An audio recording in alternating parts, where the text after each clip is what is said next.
You ask Tiger to calculate. This deals with finding the midpoint between 2 points. The midpoint between the 2 points is negative 29.5, 52.5. Let's solve it step by step. Plot the 2 points and calculate the midpoint using the formula. The coordinates of point 1 are, x1 equals negative 60, y1 equals 13. The coordinates of point 2 are, x2 equals 1, y2 equals 92. PM represents the midpoint of the 2 points.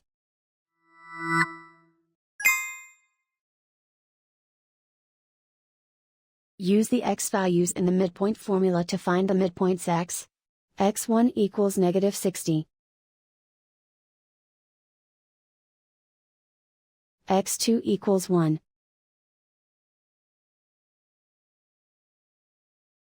Simplify the arithmetic.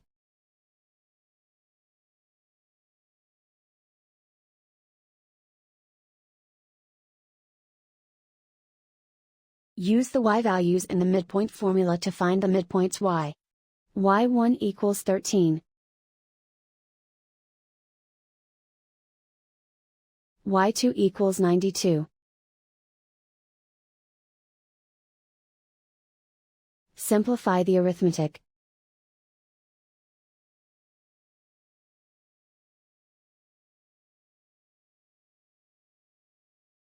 And so, the midpoint is, negative 29.5, 52.5.